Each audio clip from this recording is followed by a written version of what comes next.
ใบเตยโปรสามมือเด้อใบเตยโปรสามมือเด้อใบเตยมือเด้อพยายามตู้ขายจะพยายามแก้บาทมันต้องเข้าจับไว้มันเล่นได้ติดใจหรือว่าพวกที่ตู้บาทพวกที่เพื่อนพยายามติดใจพวกที่ได้บาทพวกติดใจแล้วนี่ดูแบบว่าติดใจนี่แหละอ่ะอยากจะแม่งเลยมือเพี้ยนบ้านไหนให้มีชื่อคนเด้อ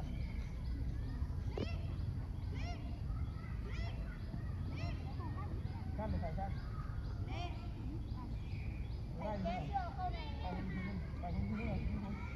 ลาโดโคล่ามาเด้อลาโดโคล่ามาเด้อเนี่ยที่นั่นเลยหมดเชื่อครับเวลาบาดเพี้ยนฟ้าคิดนะครับครับถ้าทีมขอสามมาเด้อถ้าทีมขอสามมาเด้อถ้าทีมมาเด้อและพยายามบอกชื่อชุดพยายามเอาชื่อชุดมีชื่อเองถ้าเขียนชื่อชุดปุ๊บมันจะมีคนนึงว่าคนนึงท่าใช่เหรอแล้วผู้ไล่คนนึงแล้วก็ตัวเดียวคือการที่ไม่เอาให้เราไม่ได้ไปเรื่องฟังเรื่องเร็ว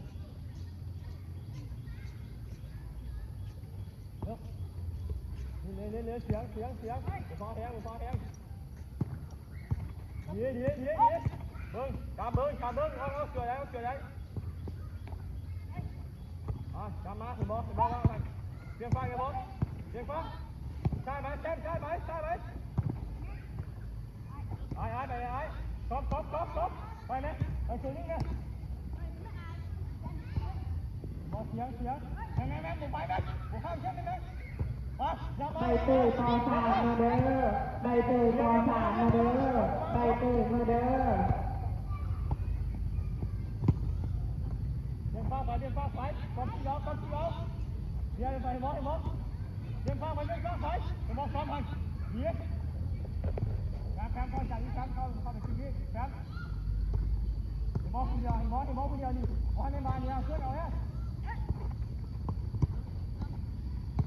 ผมปาเพี้ยนเลยยิงต้องผมปาเพี้ยนไปยิง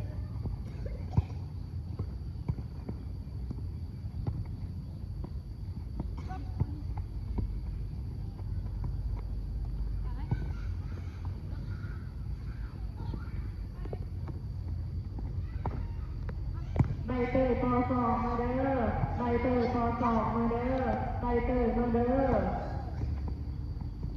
มาอย่ามายิงฟังย้ายยิงฟังย้ายฟังย้ายพอนี่พวกเพื่อนเขาว่าเปี้ยงไปนี่ล็อกรถนี่ตามต่อรถเกี่ยวฟ้าไปบ้องอะไรเกี่ยวฟ้าบ้องกันพยายามเสียงก่อนเที่ยวหลายพวกก๊อฟแคมยิงเข้าพื้นแคมพอนี่บ้องเปี้ยนนะเขาเรียกเขาบ้องเปี้ยนยังเปี้ยนยิงเรือชิมเรือชิมได้ชิม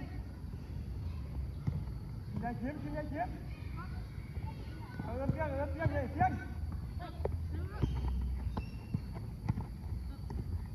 นี่พออย่างนี้พยายามบ้านนะบ้านเจ้าโค้งคิดบ้านมึงแคบคือแบบเมื่อกี้เนี่ยย่างนั่งมาที่นั่นนั่นอันนั้นเนี่ยบ้านที่ยังที่นะ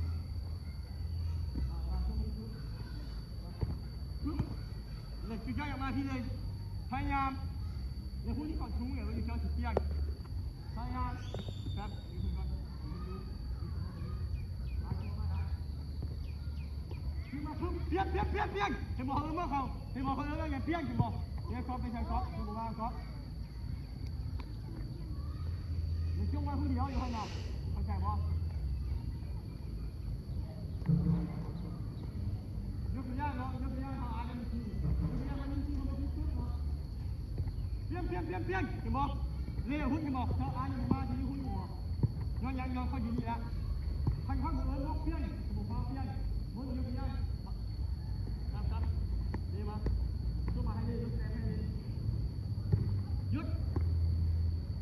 เขาว่าช่วยมาให้ดีปุ๊บนี่ช่วยตามไปไม่ได้ทำอะไรเปี้ยงเขาบอกช่วยมาให้ปุ๊บเปี้ยง เกี่ยวมาปุ๊บเชื่อม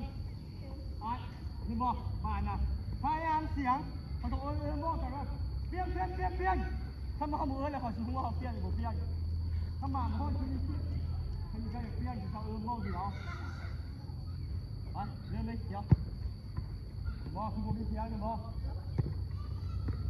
เลี้ยง เอเชียกองสามมาเด้อเอเชียกองสามมาเด้อ เห็นบ่ยิง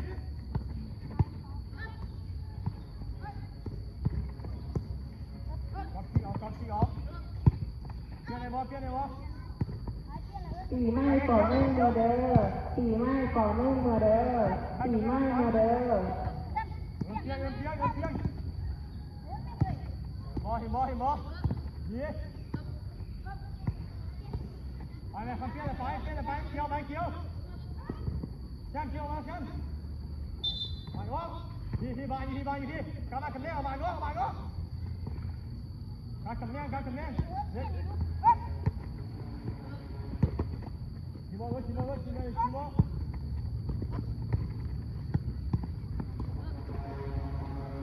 น้อยดิ ใบเตยกองสามมาเด้อใบเตยกองสามมาเด้อใบเตยมาเด้อ เงี้ยบอกของเราเปลี่ยนละไม่ไอ้เปลี่ยนหุ่นไปเลี้ยงไปยิงเปลี่ยนมาเฮ้ยมาครับยิงบอลเลยลืมไม่เอามั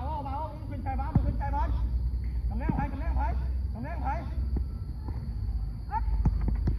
เยี่ยมมาบอกขมุนแข้งกับเปลี่ยนบอกกองขมุนชี้เอาเล่นเลยไปเกี่ยวไปยี่มากำแพงนี้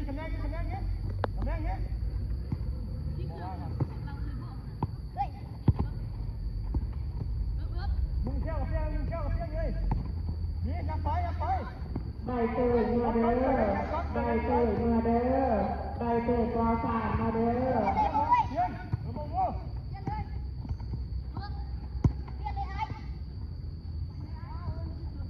ไอ้เดี๋ยวใส่ไอ้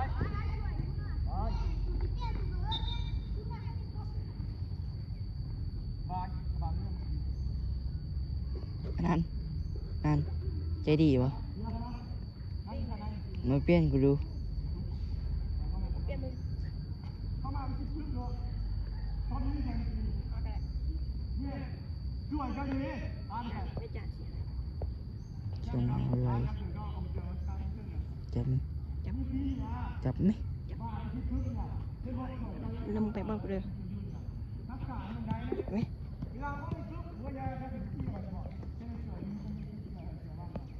เขาเรียนรู้มันแค่ปึ๊บทางอ้วยพี่ให้บอกเกี่ยวว่าไปเกี่ยวหุ้นเกี่ยวแล้วก็เรียกมาพี่เอาเปลี่ยนปึ๊บแค่ไปหุ้นอ่านมาพี่เอาขมาอะไรว่าสมมติพี่สมมติบามาแค่ปึ๊บเนาะมุ้งมันแค่ได้เนี่ยมุ้งมันแค่ได้ปึ๊บเปลี่ยนไปสองเลยเห็นบอกไปสองเลยเจ้าไม่ไปเสียบุฟ้าเปลี่ยนมาบุฟ้าเปลี่ยนบุฟ้าเปลี่ยนมาไม่ต้องบอกว่าจะเปลี่ยนหรือบุเปลี่ยนบาทเขาจะทำเปลี่ยนเขาก็หนึ่ง ซัมเมอร์มาเด้อซัมเมอร์มาเด้อ มาทำเนียงเจ้า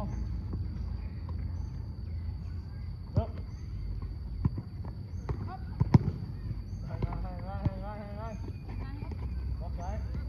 ขโมยแก้วเปลี่ยนทำไมเลี้ยง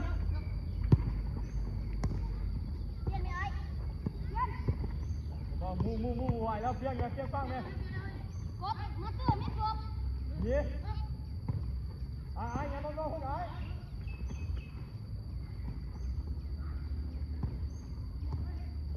เปลี่ยนเห็นไหมยี่มาที่มาเอาที่เนี่ยมาไอ้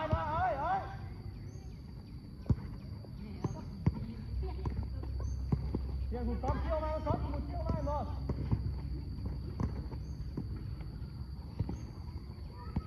เล่นไปบ้านเราซ้อมพยายามยิงอะไรซ้อมบ้านมาส้นนะบ้านนะเห็นบ่เล่น จะไปหุ่นเดียวหุ่นเดียวมึงแช่กับเปี้ยไปครบที่น้องไปแช่ครบอย่าเบิ่งแม่งชุดเดียวมันว่างอะมามันชุดได้ง่ายเล่นง่ายเกี่ยวเล่นง่ายผมเล่นไม่ชักเห็นบอกครบยิงก่อนไปแช่ครบไปแช่ครบเอาไปไอ้ไปแม่แม่แช่มาไอ้ยังมาไอ้ยังมามึงแช่ไปหัวครบว่างเห็นบอกครบชุดไหนว่างเห็นบอกครบไปครบไปแม่แม่แช่เกี่ยวไปเกี่ยวแช่ถอยมาแช่เกี่ยวไปแล้วครบไปแช่ครบเกี่ยวยังแช่ครบ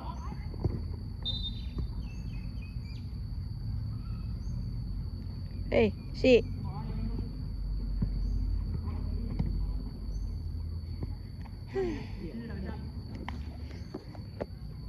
เห็นบอกคือเจ้าขึ้นอย่างยุ่งทีมาไหมคือเจ้าขึ้นอย่างยุ่งทีเห็นบอกเข้ามาเลยคือปึ๊บคนรู้ว่าผู้ใดผู้นึงมาจ้องผู้นึงไว้มาบอกอะไรบอกคำว่าเกี่ยวมาปึ๊บเจ้ายู่คำว่าเจ้ามาปึ๊บเกี่ยวยู่แล้วเขาเรียนเมื่อกี้นี่มันอยู่ที่ฮ่าฮ่าที่เล่กับยู่ฮักเกี่ยวยู่ฮักอายเนี่ยอายยู่คุณเย่เกี่ยวอะไรเกี่ยวว่าอีกทีอ่ะแล้วตรงนี้เกี่ยวรักแรกนะ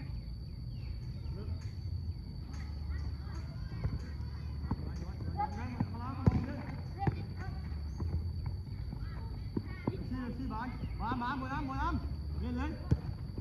มาใช้แช่ไม่ใช้ สิ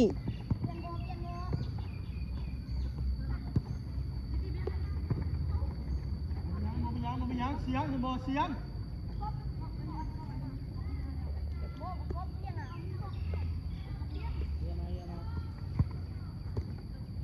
เขาเห็นบ่เขาว่างเห็นบ่ว่างเห็นบ่ว่างที่เป็นยังเห็นบ่ว่างให้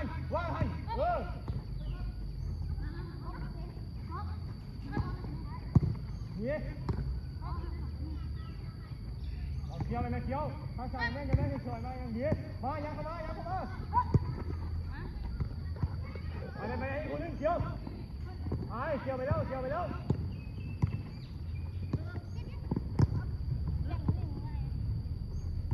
ี่เดี๋ยวอย่าไปการพุทธเฮ้ยสิมาเปลี่ยนดูเร็วเดี๋ยว8 นาทีแหละ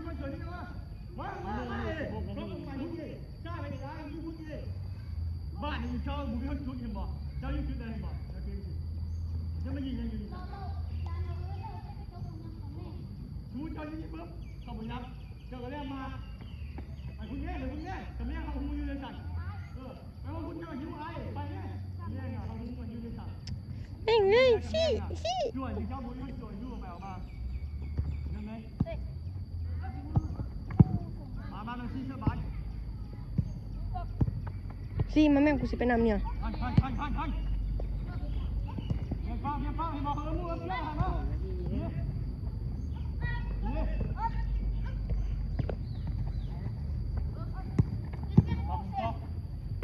บ้านอะไรเนี่ยผมเข้ามุ้งเข้าบ้านนะบ้านไม่ใช่ไปแล้วมึงแม่ใครว่างอ่ะมึงแก้กับเปี้ยอยู่บอลเราไปแล้วไปแม่ดีไม่ใช่แล้วเอาแม็กไปใส่แม็กเจ้าห้ามกายเช่นนี้เห็นบอกเจ้าที่เจ้าขึ้นแค่พวกไร่บ้านนะขึ้นไงเวลาบ้านไหนขึ้นเจ้ามายิงอยู่นี่เวลาบ้านอยู่ในเรียกก็ยิงช่องอยู่ในเรียกเนี่ยสร้างมายิงบอลกลางสร้างมันนะ ฮิตแอก บ้านมันนำเอาไว้ห้ามวิ่งในบ้านนะช่วงบ้านนี่นะเล่นเลยเฮ้ยบ้านเลยช่วงบ้านเลยเฮ้ยตัวนี้ช่วงบ้านอยู่ไปแห้งสิเนี่ยลิ้นไปนะเกี่ยวหมดเกี่ยวบ้านนะเฮ้ยนี่ง่ายนะบ้านนะนับยิงไงกายพวกผมตัวง่ายนะ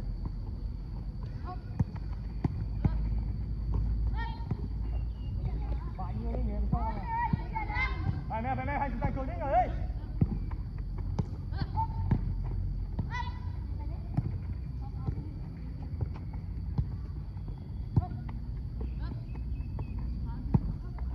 เ ยนบอลเปลี่ยนบอลมึงเปลี่ยนบอลเลี้ยงเปลี่ยนไปเปลี่ยนบอลแก้มไปแก้มไปเดี๋ยวหอยลงมาเปลี่ยนบอลหัวมือเปลี่ยนเลยบุกเปลี่ยนนี่เลยมึงเปลี่ยนนะนี่ก็เชื่อไหมมึงเขามองเชื่อละบ้านเขาไม่คิดนะบ้านเขาบอกให้เปลี่ยนจะเปลี่ยนยังไงเราต้องเปลี่ยนนะครับเปลี่ยนกับเปลี่ยนนี่นี่นี่เขาบอกเปลี่ยนอย่างนี้มึงก็นี่บ้านนะพยายามแก้บ้านมันไม่ยืดคือนี่คือเดียวบ้านเขาบ้านฟ้านี่คือใครสิเข้าจะมาคนเดียวโจ้คนนี้ไว้อยู่นี่บ้านนะ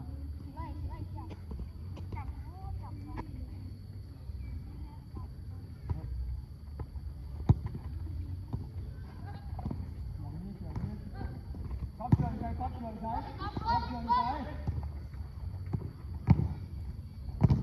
เนี่ยบอบ่ายมึงแช่ไหนนั่นมานะมาฟังนี่ไว้มีบอสไปเลย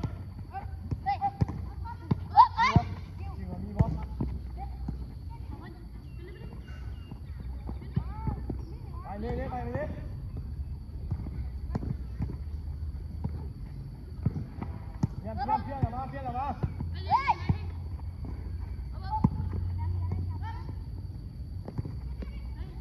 เข้าไปครับนี่หอยแม่เนี่ยแชมป์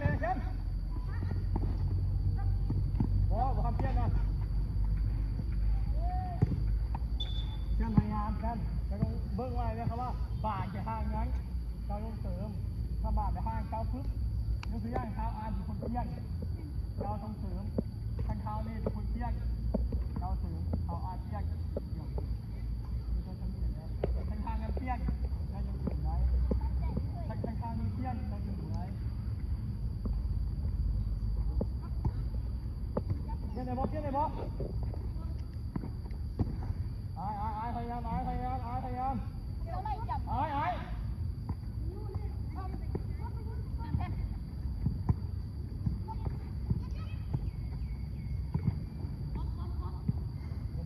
บอยกันเสริม